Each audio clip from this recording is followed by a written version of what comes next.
Welcome to my బొమ్మరీలు Sunitha's kitchen. నూనె పుండుకూర పప్పు చేస్తున్నానండి. పుండుకూర కడిగి పెట్టుకున్నాను. పుండుకూర, కరివేపాకు, కొత్తిమీర, మిర్చి చిన్న చిన్నగా కట్ చేసుకొని పెట్టుకోవాలి. ఆనియన్, కందిపప్పు, శనగపప్పు, ఎల్లిపాయలు, జీలకర్ర, ఆవాలండి. కదండి పుండుకూర పప్పుకి నూనె పుండుకూర పప్పు అండి. కొద్దిగా ఆయిల్ ఎక్కువ పడుతుంది, బాగుంటుంది. మొత్తం నూనెతోనే చేసుకోవాలండి. జీలకర్ర, ఆవాలు,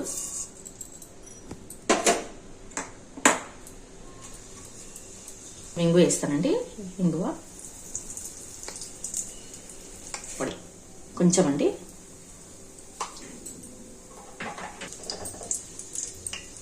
తరిగి పెట్టుకున్న ఆనియన్,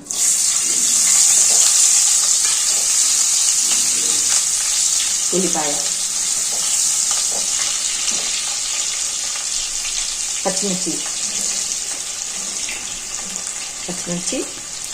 కరివేపాకు, కొత్తిమీర అన్నీ నూనె వేయించుకోవాలండి. నూనెలు బాగా ఫ్రై చేసుకోవాలి.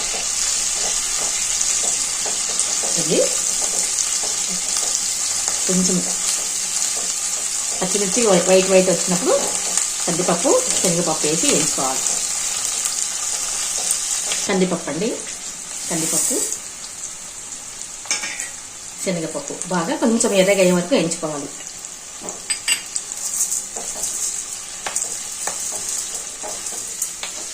ఇవి క్లాత్తో తుడుచుకున్నానండి. పప్పు మొత్తము కందిపప్పు, శనగపప్పు ఒక బట్ట తీసుకొని మొత్తం తుడిచి వేయించుకున్నానండి. కడగకూడదు అన్నమాట. అందుకే బట్టతో ఒక క్లాత్ తీసుకొని మంచిగా తుడుచుకొని వేస్తున్నానండి. కావాలండి ఎర్రగైనాక అప్పుడు మనం చూపిస్తాం.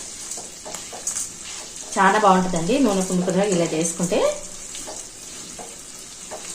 వాటర్ తక్కువ అండి, ఆయిల్ కొంచెం ఎక్కువ వేసుకోవాలి. అంతే. లో మంట మీద వేయించుకోండి. స్టవ్ తగ్గించి వేయించుకోవాలండి. ఎందుకంటే పప్పు పెన్నానికి అంటుకుంటుంది. ఇలా చేసుకోండి, పప్పు సూపర్ ఉంటుందండి. ఎందుకంటే కొద్దిగా ఆయిల్ ఎక్కువ ఉంటుందండి. కొంచెం ఆయిల్, పుండుకూర పప్పుకు కొంచెం ఆయిల్ పట్టాలి అంతే. నూనె పుండుకూర పప్పు కూడా దీనిలో నూనెలోనే పట్టాలండి. పసుపు వేస్తున్నాను. పసుపు కూడా నూనెలోనే మగ్గాలి.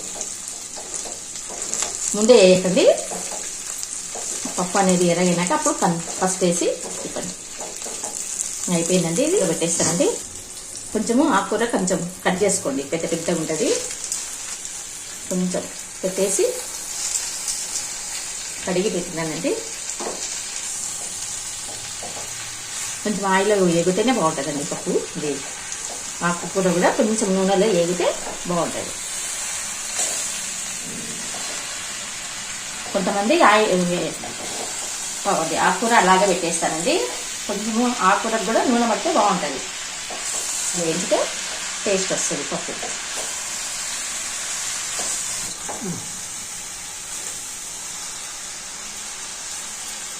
అయిపోయిందండి. ఇది కుక్కర్లో పెట్టేస్తాను. స్టవ్ బంద్ చేస్తాను. ఇట్లా ఆకుకూర అంతా నూనెలో మగ్గిపోవాలి. ఆకుకూర కూడా, పుండుకూర కూడా ఆయిల్లో మగ్గిపోతే చాలా టేస్ట్ ఉంటుందండి. డైరెక్ట్గా పెట్టకండి. ఇట్లా ఆకుకూర కూడా దీనిలో మగ్గిపోతే చాలా టేస్ట్ ఉంటుంది. ఏమంటే విజిల్స్ 2-3 ఎక్కువ రానియండి అంతే. కుక్కర్లోకి పెట్టేయాలండి. అంతా కుక్కర్లోకి పెట్టేస్తాను. కుక్కర్లోకి ట్రాన్స్ఫర్ చేసుకోవాలి. రెండుది దూరం నుంచి వేసి కుక్కర్ వేసేసేయండి. ఆయిల్ ఉంటుంది కదా,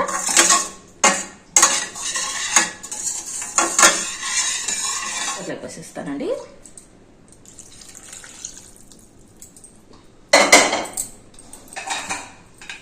చూడండి, అంతా ఇట్లా క్లీనింగ్ చేసుకొని పెన్నం అంతా ఆయిల్ ఉంటుంది కదా, ఆయిల్లో వాటర్ వేసేసి కుక్కర్లో వేసేసేయండి. ఆయిల్ అంతా దానికే ఉంటుంది కదా, కుక్కర్లో పెట్టేస్తాను.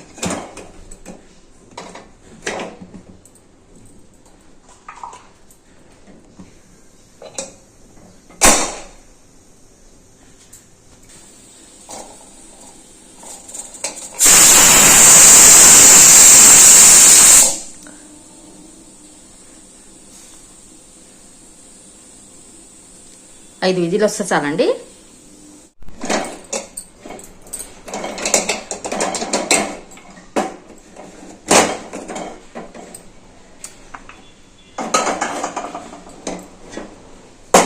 కలుపుకోవాలండి. ఉప్పు అండి,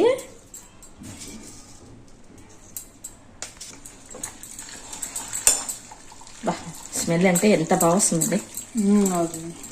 పుండుకూర బాగా వస్తుంది. నూనెలో వేయించిన కదా, నూనె పుండుకూరలో వేయించినందుకు స్మెల్ బాగా వస్తుంది. అసలు ఎంత బాగుందో, ఎక్సలెంట్. అసలు లిడ్ తీసే వరకు చాలా మంచిగా వస్తుందండి.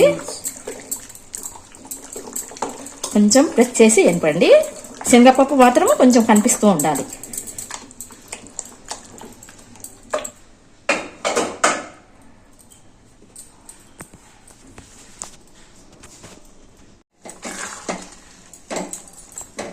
కొంచెం మగ్గిస్తే బాగుంటుందండి. కొంచెం పప్పును రుబ్బినాక కొంచెం వేడి చేయాలండి. ఈక్వల్గా వస్తుంది అనమాట.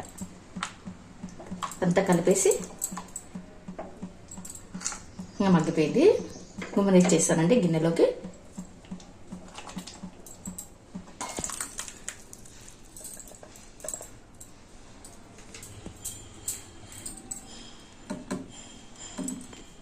అయిపోయిందండి నూనె పుండుకూర పప్పు.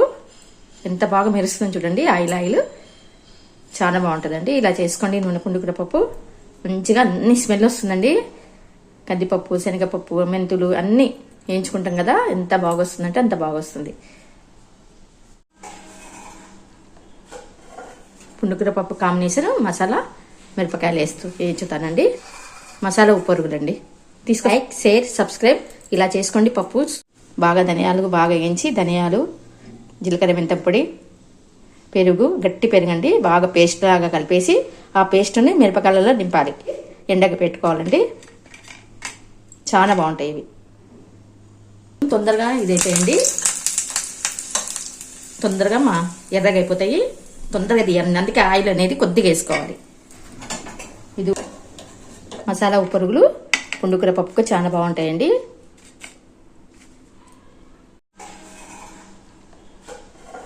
పుండుకూర పప్పు కాంబినేషన్ మసాలా మిరపకాయలు